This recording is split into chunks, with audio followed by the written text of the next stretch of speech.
C'est officiel, Franco Colapinto va remplacer Logan Sargeant pour le reste de cette saison 2024 de Formule 1. C'est une annonce qui est étonnante par rapport au nom du pilote qui remplace Logan Sargeant, mais le fait que Logan Sargeant soit remplacé avant même la fin de cette saison 2024 de Formule 1, bien qu'il soit bien sûr l'année prochaine remplacé par Carlos Sainz, ça ce n'est absolument pas étonnant. Que s'est-il passé? Et on va essayer de comprendre pourquoi effectivement Williams a dû choisir Franco Colapinto pour remplacer Logan Sargeant. On va aussi rappeler qui est Franco Colapinto, ou faire découvrir aux gens qui ne connaissent pas Franco Colapinto, qui vont arriver en live forcément, qui est bien sûr ce pilote argentin de 21 ans. Il y a beaucoup de questions à se poser. Est-ce que c'est une bonne idée, bien sûr, de remplacer un pilote comme Logan Sargeant? Oui, ok, remplacer Logan Sargeant c'est une bonne idée, mais de le remplacer par Franco Colapinto, est-ce que là, réellement, c'est une idée qui est intéressante? Est-ce que c'est une énorme prise de risque de la part de Williams? Spoiler, oui, c'est une énorme prise de risque, mais on va expliquer pourquoi c'est une énorme prise de risque de remplacer donc Logan Sargeant par Franco Colapinto. Déjà, la première question qu'on peut voir, c'est là ceux qui viennent d'arriver. Salut à Colapinto, à là-bas. Nouébé nous dit bonjour du temple. C'est qui déjà Franco Colapinto? Alors oui, alors on va remettre tout dans le contexte, ne vous inquiétez pas. Déjà, par rapport à Logan Sargeant, la nouvelle de l'arrivée de Franco Colapinto, elle est tombée, allez, on va dire environ 30 minutes avant l'annonce officielle. On vous l'a mis d'ailleurs sur Off-Track, d'ailleurs vous pouvez le voir. Justement, ici on l'avait mis, justement ici quelques minutes avant l'officialisation. Pourquoi déjà remplacer Logan Sargeant? Il était plus possible pour Logan Sargeant de rester effectivement du côté de chez Williams. On l'avait vu depuis le début de la saison 2024 de Formule 1. D'ailleurs, ça me rappelle que dans mon TikTok, j'ai dit 2022 alors qu'il fallait dire 2023. Je me le rappelais, j'ai une année en trop. Qu'est-ce que je voulais dire? Depuis début 2023, Logan Sargeant est bien sûr pilote de Formule 1. Et du côté de chez Williams, il a été promu à la place de Nicolas Latifi. Mais il faut aussi regarder et être tout à fait honnête que depuis début 2023, Logan Sargeant est extrêmement compliqué à gérer. Il a cassé énormément de voitures, il a fait beaucoup d'accidents, et dans la globalité et dans la finalité, il a coûté extrêmement cher à Williams. Et surtout sur ce point, il faut prendre en compte, au-delà du niveau qui n'augmente pas, ou du moins qu'il n'arrive pas à élever son niveau de pilotage et son niveau de jeu, Logan Sargeant, c'est surtout sur le fait de combien il coûte. Si vous êtes mauvais mais que vous ne cassez pas de voiture, bon, vous irez au bout de votre contrat et tout ira bien. Logan Sargeant aurait d'ailleurs même fini sa saison, sa carrière en Formule 1 avec Williams à Abu Dhabi. Là, la problématique, c'est qu'il cassait des monoplaces. Il cassait vraiment, et il les cassait d'une manière... Enfin, il les pulvérisait, il pulvérisait les monoplaces, justement, Logan Sargeant. Et c'est ça en fait la grosse problématique. Le coût de trop. Enfin, si je résume par rapport au nombre de monoplaces qu'il a pu casser, j'ai le souvenir du Japon 2023. J'ai souvenir également cette saison du Canada où il a cassé en course aussi sa monoplace. Où est-ce qu'il y a eu comme autre accident justement pour Logan Sargeant? Il y a eu aussi les Pays-Bas de l'an dernier aussi également. Donc il y a cet aspect, il y a cette vision. En fait, Logan Sargeant n'arrivait pas à trouver un juste milieu pour pouvoir piloter justement en Formule 1. Oui, il faut être en pilote de Formule 1, c'est la justesse et l'aliénation d'une combinaison justement entre la performance mais également la justesse et la délicatesse pour mener à bien justement des monoplaces qui sont ultra nerveuses. Et la Williams, on le sait, elle est extrêmement nerveuse, elle est compliquée à apprivoiser et il faut un certain talent pour pouvoir apprivoiser tout ça. Sauf que Logan Sargeant, il y avait le sentiment qu'il n'arrivait pas à trouver donc ce juste milieu et donc il surpilotait et donc il cassait des monoplaces. Bien que Williams ait tenté de trouver des solutions pour pouvoir le calmer, pour pouvoir l'amener dans des bonnes situations et ainsi de suite, bah lui il n'arrivait pas à calmer tout ça. Et parfois, quand il avait des opportunités, il ne concrétisait pas. Alors oui, Logan Sargeant a réussi à marquer des points en Formule 1, ou du moins un point en Formule 1, mais c'est tout. Malheureusement, il n'a pas pu faire mieux, Logan Sargeant, sur ses 1 an et demi, du coup, en Formule 1. Depuis début 2023, pardon, je le disais, il a cassé de nombreuses monoplaces, et 36 courses, et pour 1 point, justement, à Logan Sargeant. Et le point final de la carrière de Logan Sargeant, parce que c'est, semblerait-il, le point final de la carrière de Logan Sargeant en Formule 1, c'est l'accident à Zandvoort, comme on l'avait vu. L'accident à Zandvoort a sans doute a été de toute façon façon, c'est ce qui a été au niveau de la situation. Mais l'accident à Zandvoort avec cette image-là, c'était le crash de trop. Pour rappel, ça avait même été considéré par James Valls, patron de l'écurie Williams, comme étant l'accident de trop, l'accident inutile. Un accident, c'est vrai, hein, c'était en 3e séance d'essai libre. Il n'y avait aucune raison de faire cet accident-là, de faire de prendre autant de prises de risque d'une certaine manière, surtout au volant d'une Williams qui avait toutes les améliorations disponibles, toutes les améliorations qui venaient d'arriver justement sur cette monoplace. Et donc, James Valls, il a fait non, trop c'est trop. Et pour réellement faire comprendre que Williams n'avait visiblement pas l'intention de toute façon avant ce Grand Prix des Pays-Bas de renvoyer Logan Sargent, ou du moins de remercier Logan Sargent en tant que pilote titulaire du côté de chez Williams. S'il voulait réellement aller au bout de cette idée avant même j'ai envie de dire avant donc ce Grand Prix des Pays-Bas, il l'aurait fait. Il l'aurait sincèrement fait. Parce que remplacer Logan Sargent au sortir du Grand Prix des Pays-Bas, qui est lui-même ce Grand Prix au sortir des vacances d'été, de la trêve estivale, ça veut donc réellement dire que Williams n'avait pas... que l'urgence était là. Williams, dans la globalité, estimait qu'ils étaient dans l'urgence et qu'il était nécessaire pour l'équipe, qu'il était nécessaire pour Logan Sargent, même, qu'il était nécessaire que pour l'écurie dans la totalité, que pour Williams, qu'il fallait arrêter les frais avec Logan Sargent. Parce que garder Logan Sargent aurait potentiellement, selon Williams, du moins, certainement, je ne sais pas, mais du moins certainement selon Williams, du moins, ça aurait plus desservi l'équipe qu'autre chose. Est-ce que ce serait pas aussi un aveu d'échec pour le marché américain? C'est comme le dit Liberty Media et son fameux marché américain, celui-ci, c'est important de garder Sargent, aurait été important pour de gros sponsors. Moi, j'y vois un marché qui n'a pas soutenu son pilote, comme pour le cas Perez. Après, forcément, ce ne sont pas les mêmes enjeux niveau sportif. L'un est au fond de la grille, l'autre à l'avant, normalement. Aveu d'échec, je ne sais pas, du moins. Pour moi, je parle juste au niveau d'un pilote, là. Actuellement, le pilote, Logan Sargent, et il a juste été pas bon. Tu vas pas garder un pilote qui n'est pas bon, très sincèrement, aux Athletics. Et surtout qui coûte très cher à une écurie qui n'a pas beaucoup de moyens. Parce qu'il faut regarder aussi de ce point de vue-là, Logan Sargent cassait des monoplaces, il a coûté extrêmement cher à Williams. Surtout, ne serait-ce qu'un accident comme celui qu'on a vu du côté de Zandvoort pour Williams, c'est environ 1 million, 1,5 million de réparations qui doivent être faites justement sur la monoplace. Sans compter que c'était des améliorations qui ont été apportées sur la monoplace. Donc vous combinez tout ça, on monte facile jusqu'à 2 millions. Jusqu'à 2 millions de dollars. Pour une écurie qui n'a pas beaucoup de moyens, déjà d'une c'est compliqué, mais aussi il faut pas oublier qu'on est dans une ère de budget cap en Formule 1, de budget capé, ce qui veut donc dire qu'on peut pas dépasser un certain plafond de dépenses, et dans les dépenses il y a donc justement les réparations de monoplace. Donc ça a grandement joué au niveau justement de la situation par rapport à Logan Sargent. Par rapport à... Donc voilà, maintenant on comprend mieux pourquoi il fallait remplacer Logan Sargent. Maintenant, le choix du remplaçant. Et là, c'est quelque chose qui est extrêmement important à prendre en compte, c'est quels étaient les favoris, du moins, pour remplacer Logan Sargent pour cette suite de saison 2024 de Formule 1. Dans un premier temps, et ce très rapidement après juste avant le Grand Prix des Pays-Bas, si je me trompe pas, c'est donc le samedi soir. On a compris que James Valls avait réellement l'intention, même sous le coup de l'émotion, de dire bye bye à Logan Sargent pour la suite de la saison, pour les 9 derniers Grands Prix de saison 24 de Formule 1. Et bien justement c'est ce qui s'est passé, puisque Mick Schumacher et du moins James Valls s'est renseigné auprès de Toto Wolff à l'issue de la séance de qualification du Grand Prix des Pays-Bas pour aller voir auprès de Toto Wolff pour lui demander est-ce que Mick Schumacher serait disponible. On ne sait pas plus de choses par rapport à ce rendez-vous et comment il s'en est conclu. Est-ce que Toto Wolff a dit non ou Mick Schumacher a dit non? Ça on ne sait pas.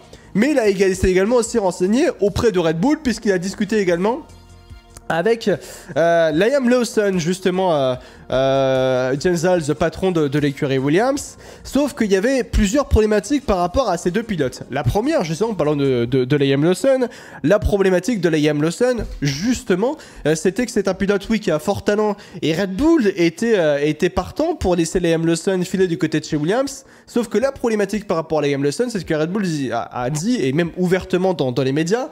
En gros, c'était, oui, on veut bien vous prêter Liam Lawson, mais si on a besoin de lui, justement, derrière, dans notre univers Red Bull, donc que ce soit pour remplacer un pilote du côté de chez Red Bull Racing, mais également, ou également, bien sûr, un pilote du côté de chez Vizaka Chaperbe, ben, on exige d'avoir ce droit de rappeler dans le contrat qu'on fera avec Williams. Donc, en gros, ils pouvaient rappeler justement leur prodige néo-zélandais à tout moment dans la saison, et ce qui aurait aussi mis dans la panade, justement, une écurie comme Williams qui avait besoin de repartir sur de bonnes bases pour la fin de la saison. Bien sûr. Donc pour les Liam Lawson, ça s'annonçait extrêmement compliqué, tout en rappelant que Red Bull, pour les Liam Lawson, je pense que Williams a eu raison de dire non pour prendre les Liam Lawson, tout en sachant donc que Red Bull a promis ouvertement dans les médias que les Liam Lawson sera sur la grille de Formule 1 l'année prochaine. Et de l'autre côté, donc du coup pour Mick Schumacher, alors moi ça m'étonne énormément parce qu'on nous avait dit au début de la saison que le contrat de Mick Schumacher vis-à-vis d'Alpine en WEC et le contrat de Mercedes vis-à-vis du WEC Alpine est prioritaire par rapport justement à Alpine. Il y a peut-être un couac justement contractuel vis-à-vis de la situation. C'est-à-dire que oui, le contrat de Mercedes vis-à-vis justement d'Alpine est prioritaire, c'est ce qu'on nous avait dit au début de la saison. Maintenant, est-ce que le contrat de prêt de Mercedes à Williams vis-à-vis d'Alpine, est-ce qu'il était aussi prioritaire? Et c'est pour ça que je pense que le couac contractuel se place ici vis-à-vis justement de Mick Schumacher. Et c'est peut-être pour cette raison-là, justement, que Mick Schumacher n'a pas pu se libérer de son contrat avec Alpine pour finir la saison 2024 de Formule 1, justement, avec Williams, et donc faire son retour en Formule 1. Lui qui a quitté la Formule 1, je vous rappelle, à l'issue de la saison 2022 de F1. Le week était la priorité d'Alpine. Et puisque je vous rappelle que ce week-end, si je me trompe pas, il y a du WEC. Il n'y a pas du WEC ce week-end ou c'est la semaine prochaine? Je ne sais plus. Mais en tout cas, voilà. Schumacher roule ce week-end. Oui, il y a du WEC ce week-end. Oui, il roule ce week-end. Il est engagé avec Alpine, effectivement. Pour Mick, il me semble que le WEC empiète sur la F1. Mais c'est même pas une question de empiète sur la F1. C'est contractuellement parlant. En gros, c'est ça. C'est comment tu fais. Oui, au quota. Ah, ça roule au quota? Ok. Chevalier Colapinto, pilote de l'académie, performant en F2 et a été très intéressant lors de son free practice à Silverstone. Alors, oui, c'est vrai. Puisque c'est là où on va en venir. Derrière, par rapport à... Alors sachez que Franco Colapinto, le choix de Franco Colapinto, j'insiste réellement là-dessus, mais ça a été réellement annoncé ou pressenti une demi-heure avant l'annonce officielle. Hein. On n'est pas parti sur quelque chose qui était réellement dans les favoris. On partait plus de base sur du Mick Schumacher ou sur du Liam Lawson pour remplacer Logan Sargent. Et puis finalement, donc je le disais, vous l'avez vu hier, l'officialisation de Franco Colapinto pour remplacer Logan Sargent pour le reste de cette saison 2024 de Formule 1. Pilote argentin de la Williams Academy, ce qui me permet justement... attends, comment ça s'appelle Feeder Series. Comment il s'appelle Est-ce que c'est pas ça? Voilà, Feeder Series. Feeder Series qui est juste là, qui avait résumé justement la carrière de Franco Colapinto, ce qui nous permet justement de présenter qui est justement Franco Colapinto. Franco Colapinto, c'est un pilote argentin de 21 ans. Et il appartient à la Williams Academy.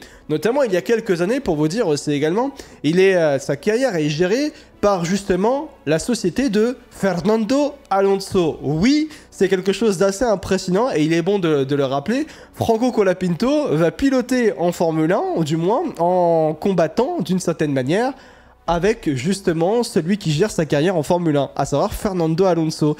Et ça, c'est assez impressionnant.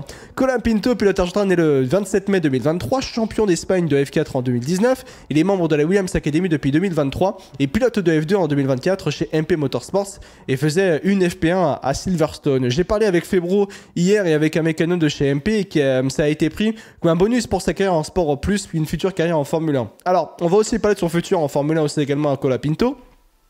Après, on peut pas se plaindre quand les équipes ne piochent pas dans leur académie et se plaindre dans leur équipe pioche dedans du coup.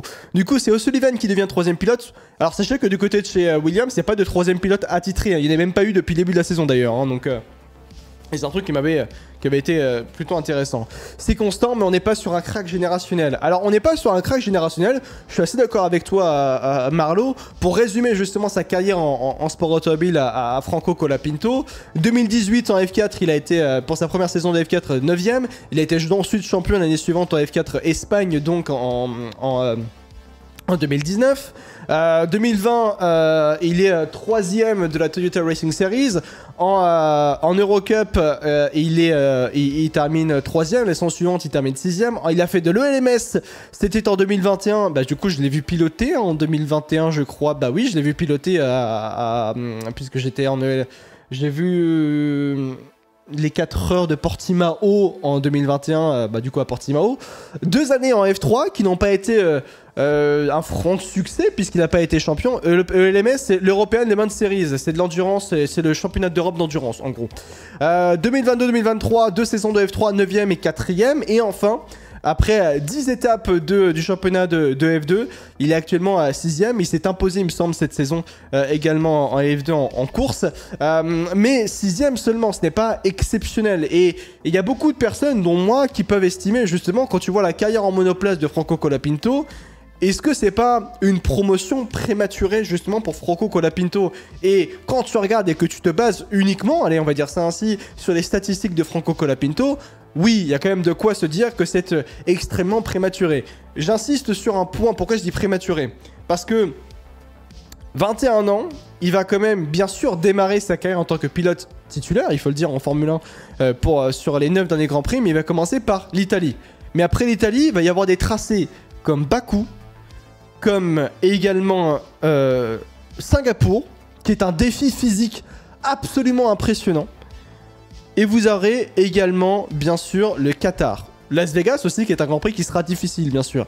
Et là, en fait, je trouve que Colapinto, Singapour, Qatar, Kota, exactement, Merlot, il n'y a que des Grands Prix qui s'annoncent compliqués. Donc en fait, l'exercice dans lequel va se mettre Franco Colapinto va être absolument impressionnant et un défi absolument terrifiant même pour lui d'une certaine manière. Mais il faut aussi faire confiance à Williams d'une certaine manière parce que si Williams estime que la meilleure option c'est de mettre Franco Colapinto, bon, il faut leur faire confiance. Mais le défi, oui, je reste à l'heure actuelle, la première analyse c'est de se dire c'est très prématuré. Pilote de 21 ans qui n'a pas remporté de championnat majeur, il faut le dire, en formule de promotion. Depuis 2019, il a fait 2 saisons de F3, 9e et 4e, 6e de la F2 à l'heure actuelle. Et qui a roulé d'ailleurs qui a fait une impressionnante FP1 lors du Grand Prix de Grande-Bretagne, bien sûr. Donc, mais c'est tout, enfin c'est tout, c'est pas exceptionnel non plus. Ça a été justifié du côté de chez Williams. Je vais remettre la déclaration justement de James Valves au niveau des décisions. Merci beaucoup à Secteur F1 d'avoir mis la déclaration. James Valves a justifié la situation comme quoi c'était la meilleure chance de rapporter des points à Williams. Remplacer un pilote en milieu de saison n'est pas une décision que nous avons prise à la légère, mais nous pensons que cela donne à Williams la meilleure chance de se battre pour les points jusqu'à la fin de la saison. Nous croyons également en l'investissement de nos jeunes pilotes au sein de la Williams Racing Driver Academy. Et Franco a une opportunité fantastique de démontrer ce dont il est capable au cours des 9 dernières manches de cette saison 2024 de Formule 1. C'est sans doute très difficile pour Logan qui s'est donné à fond tout au long de sa carrière chez Williams et nous tenons à le remercier pour son travail acharné et son attitude positive. Logan reste un pilote talentueux et nous le soutiendrons pour qu'il poursuive sa carrière de pilote à l'avenir. Alors, pour rappeler aussi un point, et c'est vrai que peu de gens l'ont dit, mais il faut savoir que Logan Sargent n'a pas été techniquement viré de Williams, puisque je rappelle que Logan Sargent est finalement toujours un pilote de la Williams Academy. Et que Williams va toujours le soutenir pour la suite de sa carrière en Formule 1, enfin la suite de sa carrière tout court dans le sport auto. Logan Sargent s'est exprimé hier sur son application mobile et je sais plus ce qu'il a dit. Voilà, je sais plus ce qu'il a dit Logan Sargent, mais en tout cas il s'est exprimé d'ores et déjà. Future carrière en IndyCar, oui, semblerait-il que il viserait à être en IndyCar justement Logan Sargent, bien sûr. Donc ouais, ce pilote va être beaucoup moins cher, surtout que le budget cap ne doit pas être très loin de le dépasser. Et je crois qu'en termes d'opération financière, je pense que Williams ne va pas dépenser un sou en échangeant les pilotes. Très sincèrement, je pense qu'ils dépenseront pas un sou en échangeant les pilotes justement entre Franco Colapinto et Logan Sargent, puisque c'est 2 pilotes de la Williams Academy. Après... et on repart juste sur Franco Colapinto par rapport à ça. Mais par rapport à Franco Colapinto, on reprochait à Logan Sargent de faire de faire énormément d'accidents, de surpiloter. Et c'est vrai, il faisait beaucoup d'accidents et il coûtait très cher à Williams, comme je le disais au début. Mais Franco Colapinto, avec le peu d'expérience qu'il a en Formule 1, il va avoir en plus la pression de faire ses débuts en Formule 1 en cours de saison. Donc là, il n'y a pas de préparation pour lui. D'apprendre tous les mécanismes autour du monde de la Formule 1, que ce soit aussi, et surtout en week-end de Grand Prix, et de comprendre toutes les procédures. Heureusement, ça commence par le GP d'Italie pour justement Franco Colapinto. Mais sinon, dans la finalité, attention au nombre d'erreurs, enfin aux erreurs que peuvent réaliser Franco Colapinto. Parce que là aussi, lui, on n'est pas à l'abri qu'il casse beaucoup de voitures. Hein. On avait regardé avec Julien, un Argentin en F1, ça date d'il y a 25-30 ans. Oui, c'était Gaston Mazzacane. Ou Gaston Mazzacane. Et Colapinto, de ce qu'on a pu en voir, c'est un pilote plutôt offensif en plus. Oui, bien sûr. Donc, c'est pour toutes ces raisons-là, je suis plutôt... Je trouve très sincèrement que c'est extrêmement prématuré. Prématuré au plus possible. Et que il aurait été plus sûr en termes de rendement... peut-être pas financier ici, même avec l'investissement que tu prends en Mick Schumacher ou en Liam Lawson, mais ça aurait été peut-être un meilleur investissement en termes de rendement, en termes de capital économique, sur le capital économique, sur le capital sécuritaire, sur le capital de la sûreté au niveau de la monoplace et au capital surtout de la performance, que de prendre un Mick Schumacher ou de prendre un Liam Lawson. Prendre un Franco Colapinto, alors oui, tu promues effectivement des pilotes de justement t'as ton académie de jeunes pilotes, mais j'avoue ne pas croire James Valls, du moins, quand il parle du fait que oui, on a voulu croire en l'investissement de jeunes pilotes au sein de Williams Driver Academy. Je pense surtout qu'il a dû se prendre là, ça a été trop compliqué pour prendre Liam Lawson et que c'était trop compliqué pour prendre Mick Schumacher. Parce que s'il avait réellement l'opportunité de prendre un Mick Schumacher, je pense qu'il aurait réellement pris. On peut avoir une belle bataille et dans des temps où les équipes font beaucoup de moves prématurés, Berman, Anthony, Colapinto. Alors, justement, d'ailleurs, Geeks, quand on parle de Berman, Anthony, Colapinto, celui qui est dans une situation plus compliquée vis-à-vis de l'avenir, c'est Colapinto. Parce que Colapinto va faire les 9 derniers Grands Prix de saison 24 de Formule 1, mais sachez que l'année prochaine, il ne pourra pas faire de FP1. Si je me souviens bien du règlement, il ne pourra pas être considéré... il ne pourra plus être considéré comme rookie. Donc il ne pourra plus participer à des FP1 justement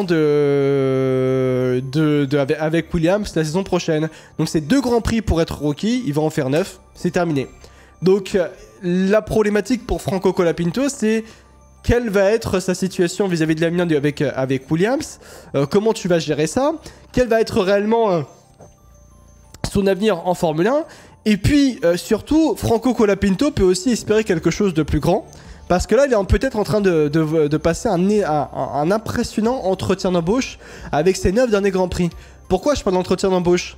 Parce qu'il reste une place sur la grille à l'heure actuelle et puis il pourra permettre d'entrer dans un projet qui peut être attrayant. C'est du côté de chez Sauber. Sauber, futur Audi dans moins de 18 mois. Franco Colapinto, très sincèrement, s'il réussit Franco Colapinto à ses 9 derniers Grands Prix, je pense qu'il aura une place qui pourrait l'attendre du côté du projet Sauber Audi. Encore faudrait-il que justement Williams veuille bien laisser partir un Franco Colapinto et lui promettre une place au niveau de l'avenir, sachant que je pense que l'avenir du côté de chez Williams, du moins en tant que pilote titulaire, va être forcément très compliqué quand tu sais que tu as justement un Carlos Sainz et également bien sûr un pilote comme justement comment s'appelle-t-il, un Alex Albon. Donc les deux, on semblerait-il rester comme assez longtemps du côté de chez Williams. Je pense qu'il a zéro pression, on n'attend pas grand-chose de lui. S'il ne met pas de points, personne lui en voudra en tant que rookie arrivé en cours de saison. Surtout, quelle est la place de la F2 dans tout ça? On voit des jeunes qui sont promus alors qu'ils ont fait 6 mois, 1 an de F2. Donc cela montre qu'elle sert presque à rien, nous dit Malox dans le chat. Du coup, O'Sullivan va rouler durant une FP1 vers la fin de saison. Non. Oui et non. Je me pose la question parce que dans le règlement, est-ce que 2 pilotes peuvent faire une FP1? est-ce que ça compte comme rookie? Y a pas mieux que ça pour Sauber quand même?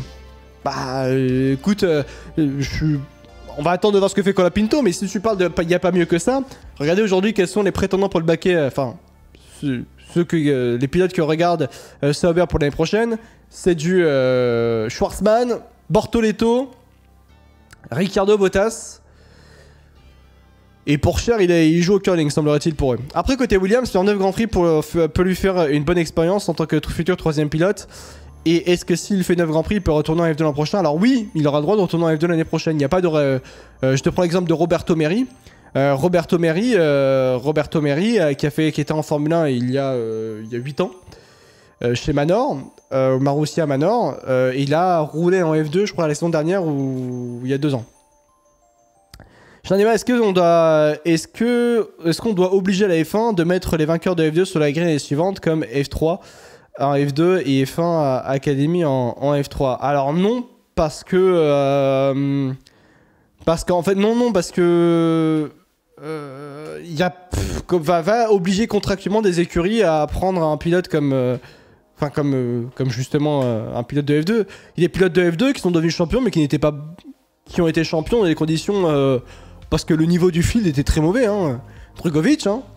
Felipe Drugovich, il a été champion de F2 dans l'une des pires saisons en termes de niveau, de field. Et ça s'est vu quand il est devenu champion, hein. Regardez, Drugovich, il est pas... Il y a personne le veut, Drugovich, hein, en tant que pilote titulaire, hein. Et il y a une raison.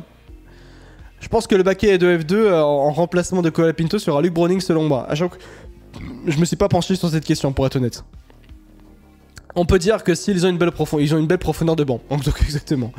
Autant garder Bottas 1 an, non? Ouais, je pense que c'est peut-être mieux de garder Bottas 1 an, pour être honnête. Donc ouais. S'ils sont obligés, le championnat F2 fera la première course et direct en réserve après. En gros, c'est ça. En gros, d'une certaine manière. Après, sachez qu'il y a la Formule 1. La Formule 1 serait en train de penser à une course de rookie lors des essais d'après-saison à Abu Dhabi.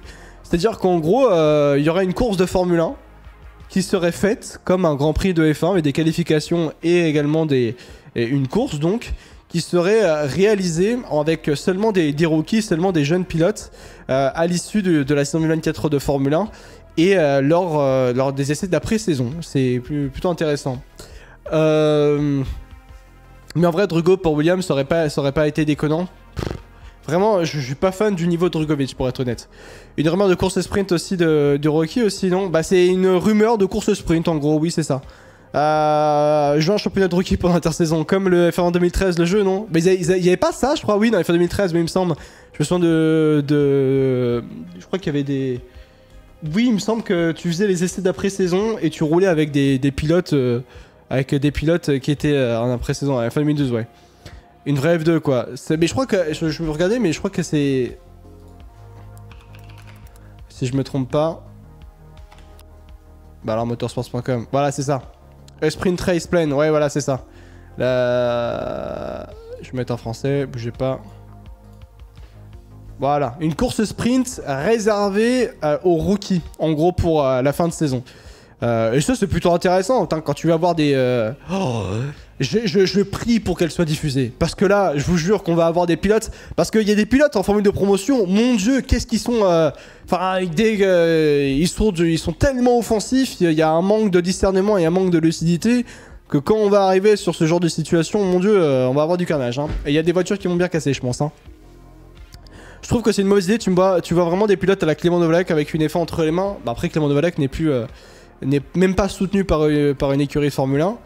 Donc ouais, on va dire qu'il les pose sur la table, hein, clairement. Tous les pilotes exceptionnels de F2 sont arrivés en Formule 1, donc le système est bon global. Alors moi, je trouve que cette idée-là est plutôt intéressante et j'ai envie qu'elle soit diffusée, du moins. Donc ouais. Maintenant, à voir. Est-ce que Franco Colapinto, qui remplace Logan Sargent, est-ce que c'est une excellente idée? Est-ce que c'est une bonne idée? Je pense que dans la finalité, on est tous d'accord pour dire que c'est bien de promouvoir... Alors... Je rajouterais même juste un petit point. J'ai vu beaucoup de commentaires sur les réseaux sociaux disant, justement, notamment sur Twitter, que c'est fou les gens qui se plaignent, dénonçant, hein, avec des gros guillemets, dénonçant le fait que des gens disent que c'est pas une si bonne idée de mettre un Colapinto du côté de chez Williams pour remplacer Logan Sargent et que ça se plaint de facto, en gros, de voir des pilotes. Bonjour, je vais juste venir chercher mon stylet de tablette, donc n'ayez pas peur. Il est où ton stylet? Il est où là? Il est où là? Mesdames et messieurs, je présente une bombe atomique. Non mais... Quoi? Salut les petits potes. Bonjour. Bien.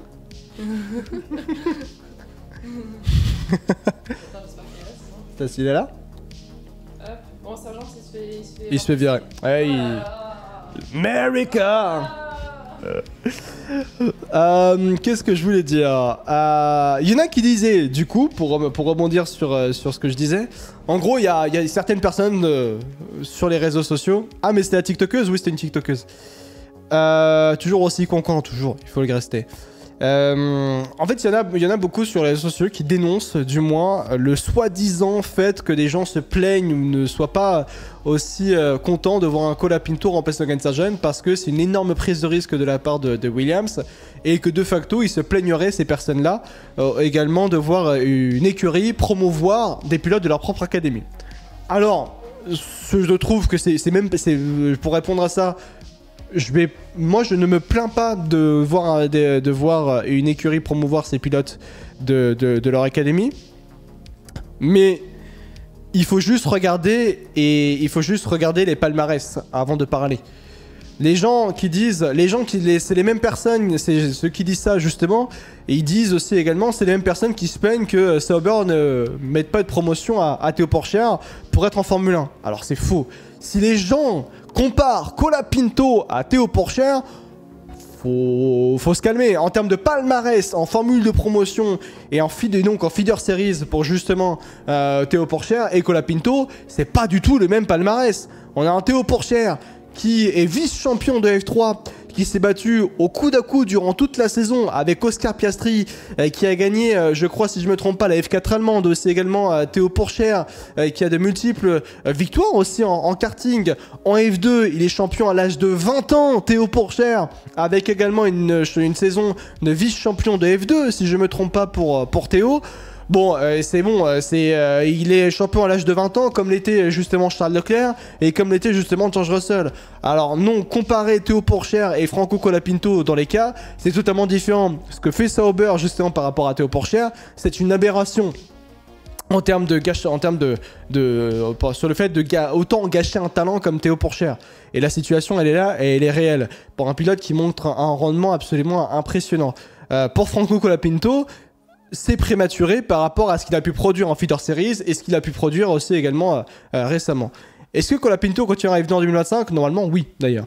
C'est une énorme prise de risque pour Colapinto, c'est un méga 50-50. Si ça marche, il aura sûrement des opportunités pour 2026. Si ça marche pas, c'est ciao, en gros, vis-à-vis de l'avenir peut-être en Formule 1. Exactement.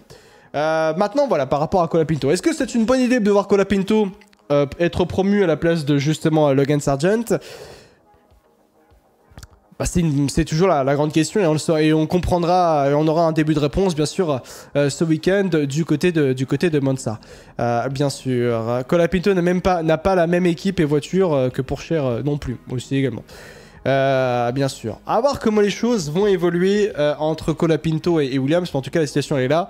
Franco Colapinto remplace Logan Sargent pour cette fin de saison 2024 de Formule 1 et on verra comment les choses évolueront pour le pilote argentin bien sûr.